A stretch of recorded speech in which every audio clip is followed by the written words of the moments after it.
Are you looking for the best suburb of Dallas, Texas? Well, for all intensive purposes, Celina, Texas is one of Dallas's best suburbs.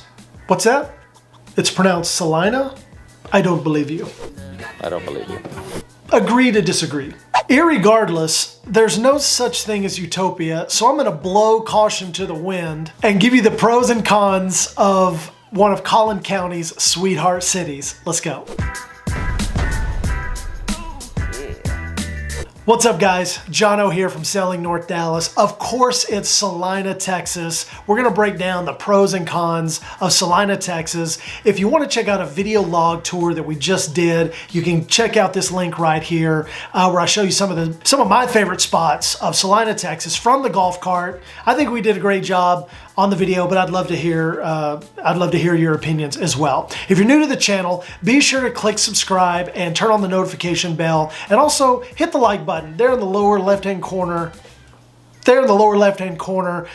You'll see a thumb. Click the thumb, confetti will erupt. You'll love it. Without further ado, how about some pros and cons? Now, as far as pros and cons go, we're gonna jump all around this thing. So hopefully if you're thinking about moving to Dallas, Texas, and more specifically Celina or the north end of Collin County, hopefully this video will prove to be fruitful, whether Celina's on the short list or you're trying to compare some other cities like Frisco, Prosper, Celina, Gunner, McKinney, Allen, Plano. There's a lot of really great things happening here on the north end of Collin County. So today we're talking about pros and cons of living in Celina, Texas. Now, if you've been in or around a small town before, there's one thing right there: small town and the mindset that can be prevalent in a small town. Some would see that as a pro, some would see that as a con. From a pro perspective, everybody knows everybody. Howdy, neighbor. Howdy, neighbor. Like, I love that. I've grown up in small towns until we moved to Dallas in '98. I've always lived in small towns,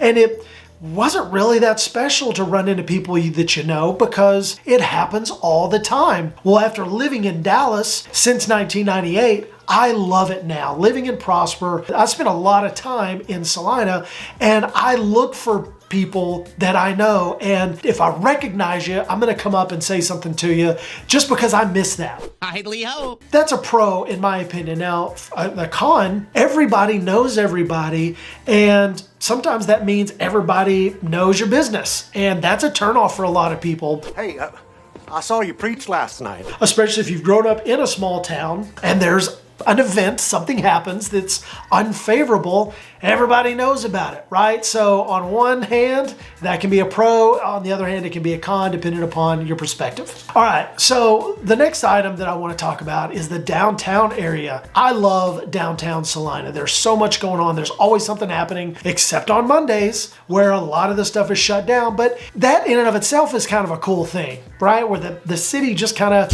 shuts down, and a lot of the places are closed on Sunday. There's a couple of places, I think Papagayo's is open on Sunday. I don't have the schedule in front of me, but the small town perspective is, hey, go home and hang out with your family. Don't go to work, right? Which, depending upon your worldview, is really cool. But if you're downtown and you're bored, or you've got family that's come in and you want to kind of show downtown off, you're relegated to what's available outside because pretty much everything is shut down. Summer Moon will be open on Sundays. It's open on Mondays, but a lot of the rest of the shops and the places to eat downtown are closed on Sundays. Okay, so a straight up con, there's no getting around it. The traffic in Celina is dumb. You better walk. Traffic is bad, really bad. Now, if you just know how to discipline your disappointments, you can get around that, right? But if you're running late, you're gonna get stuck behind a tractor or a rock truck or a gaggle of bicyclists. It's gonna happen. And that's frustrating, especially if you're running late. But if you just know it's gonna take you a little bit to get from one side of town to the other, depending upon what time of day, or if you're driving downtown, you just can't get in a big hurry. It's a small town and it has a slower pace of life. If you've ever spent any time in island culture, simmer down, Walter. We're on island time. They say they're on island time and people just don't get in a big hurry. I know it's a sweeping generalization, but you kind of got to just relax a little bit and appreciate the small town charm, and that'll do a lot towards mitigating frustration. If I'm ever driving through Celina and the person that I'm with is getting frustrated, I'll ask them, have you been praying for patience? And we kind of have a good chuckle about it. Okay, something else about the traffic. People that have come from outside of the area that don't know how to drive. Maybe you grew up in Michigan and they didn't teach you how to drive properly, or California or wherever. It's okay, we're from California. You know, we love our Californians. But it's just interesting. So let me put it this way. I lived in Phoenix for about a year, from 2008 to 2009. And one thing that I noticed about people in Phoenix, they have a propensity to drive in the left lane. And slower than the speed limit. At least most of the people here, if they're going to drive in the left lane, drive the speed limit. But that frustrates a lot of people. It makes me sick.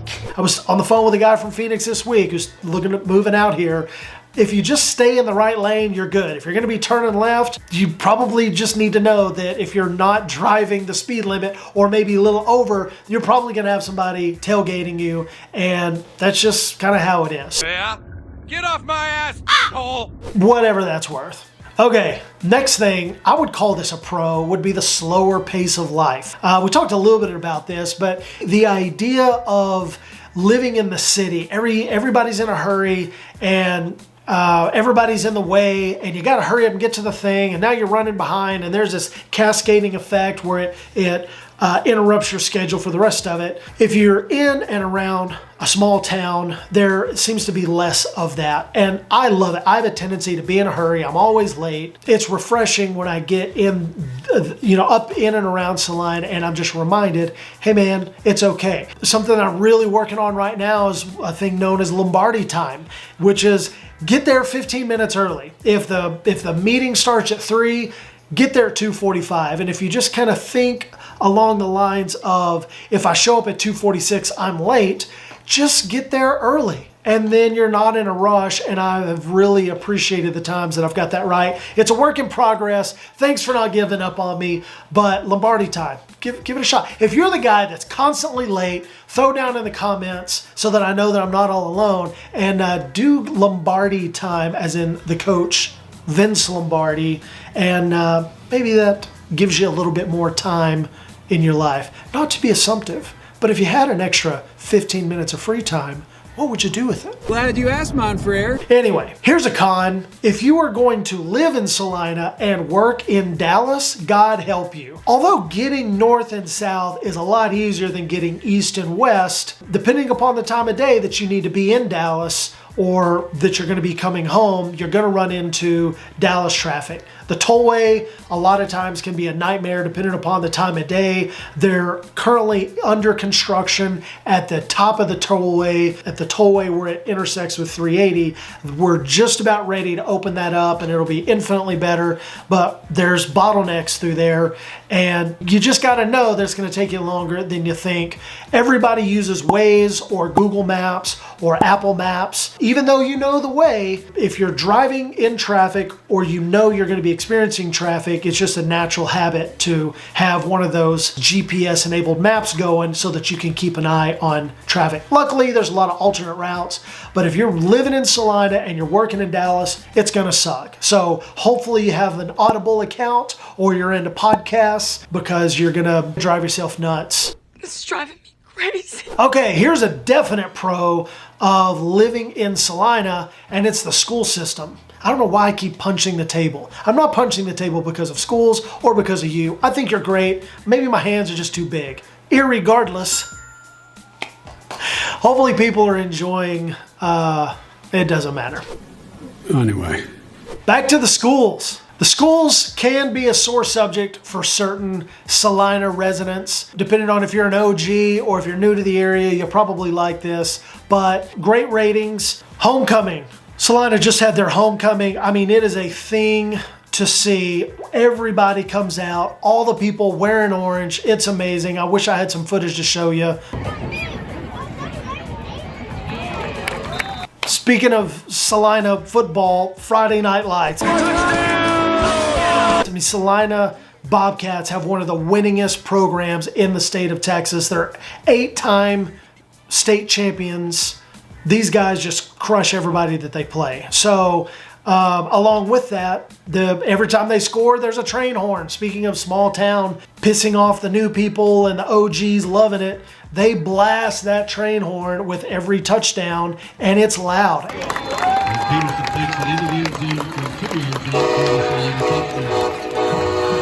There's Facebook groups where people go on and on about, can we turn it down? It's offensive to old people. I am offended to my very core.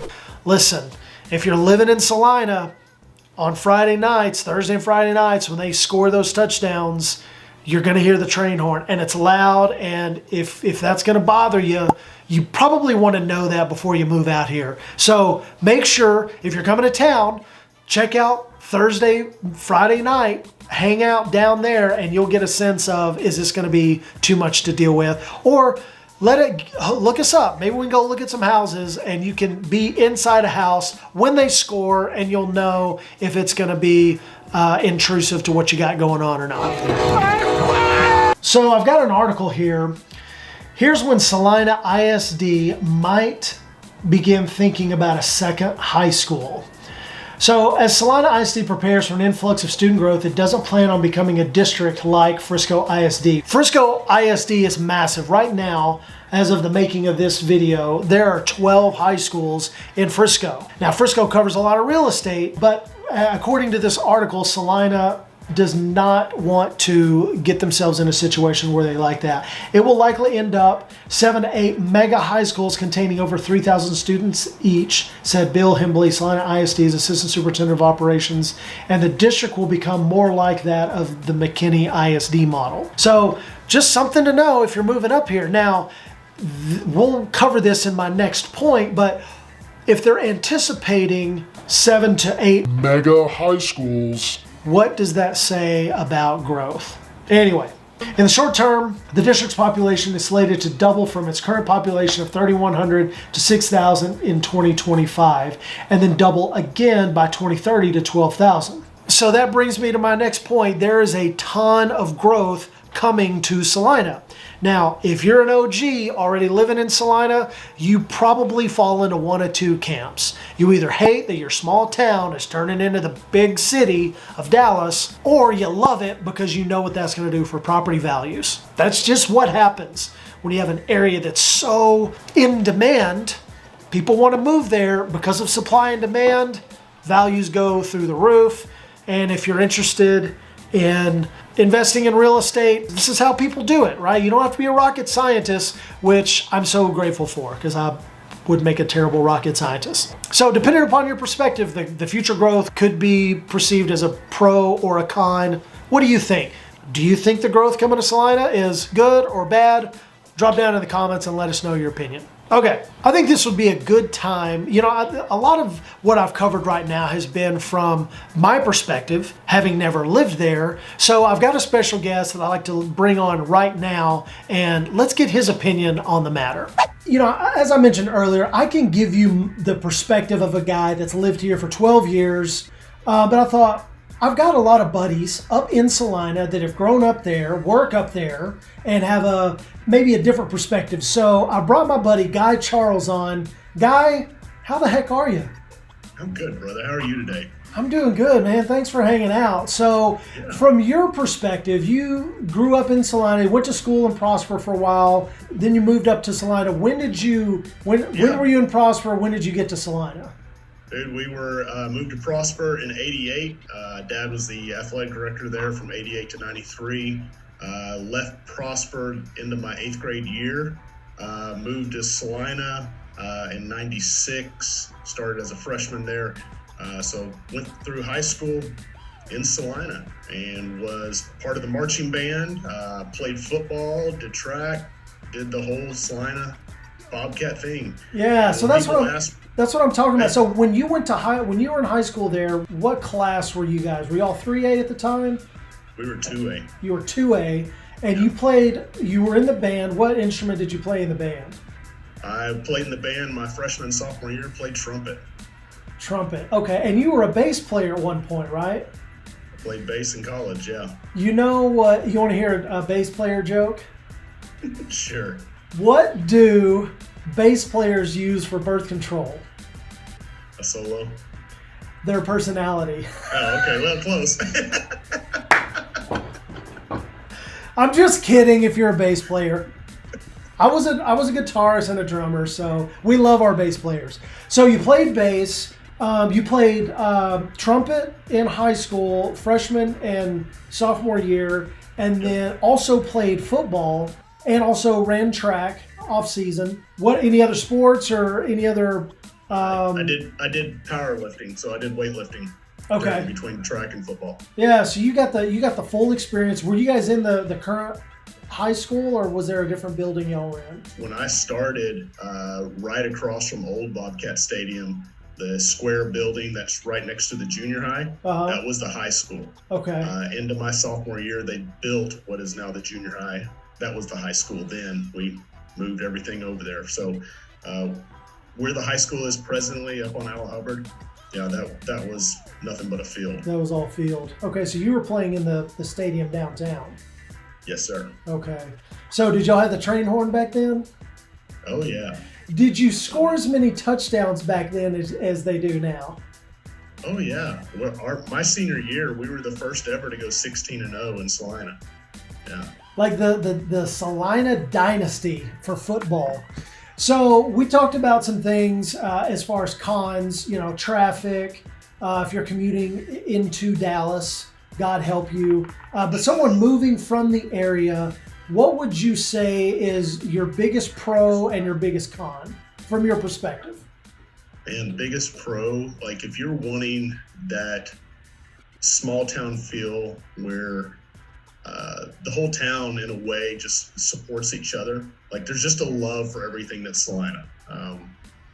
Get used to wearing orange, get used to sports, get used to going downtown and just seeing people. I mean, it's a small town. You're going to run into the same people over and over again. Yeah. But I would also say, that's a con sometimes of living in a small town is everybody and everybody knows you. And yeah, the traffic, man, oh my gosh. I never thought I'd see the day where there's a traffic jam in Celina. People drive through Celina and naturally go, oh, okay, I want to live here. Like once they go downtown, this is Fredericksburg, North Dallas. Yeah. I mean, that's what it is. I never thought they would have open container. I never thought there would be alcohol sales in Celina. And there's always events going on. And it's my brother-in-law lives in Fredericksburg, and I'm going, dude, this is Fredericksburg 2.0. Exactly. Well, good. Well, man, I appreciate you jumping on with us. Guy Charles, the financial guy Charles. What else can I say? John, I appreciate it, buddy. All right, man. We'll see you later. Okay, so hopefully it's helpful hearing from a longtime Celina resident. As I mentioned, he lives in Plano now, makes a commute up to Celina, and this guy knows everybody. He actually calls his phone his redneck Rolodex. If you are looking for something, you can call a guy and say, hey man, I need a chimney sweeper. He probably went to high school with 2 or 3 chimney sweepers, and next thing you know, he's on the horn with one of them. So knowing people like that are connectors can obviously be helpful. Okay, so you can't have a real estate channel and not talk about some real estate metrics, right? Right. So before we get into the median home price in Celina, both for rents and to purchase, let's talk about the income. So the median income in Dallas, for comparison's sake, is $31,975. And these are all 2020 numbers. So median income in Dallas, we'll put it on this side. The median income in Dallas, drum roll please, $31,975. Annual median income in the city of Dallas. Now these are 2020 numbers. So we got Dallas here at $31,975. Median income in Celina, $51,268. Again, 2020 numbers. So much higher median income. So as in terms of purchase power, in Celina, the median home price sold going back 90 days $625,000. Now, if you're gonna rent, the median rents right now, or actually median rents going back 90 days, $2,800 a month, and that's for a 4-bedroom, 3-bath home, just over 2,000 square feet. Okay, so what about crime stats? Let's pull this up real quick. Let's talk about crime for just a second. So according to the good folks at neighborhoodscout.com, Dallas has a crime index of 5. 100 is the safest. Violent crimes, 11,534. Or another way of looking at it, your chances of becoming a victim of violent crime in Dallas, 1 in every 113. All right, so there's Dallas. Let's look at Celina. Celina has a crime index of 63, with 100 being the safest. 19 violent crimes. Your chances of being involved in a violent crime in Celina, Texas, 1 in 881. All right, so let's just put a stop to that. So hopefully that was helpful. Give us a like down below. Hit us up in the comments. Let us know what you think of the video. Until next time. Bye, Felicia.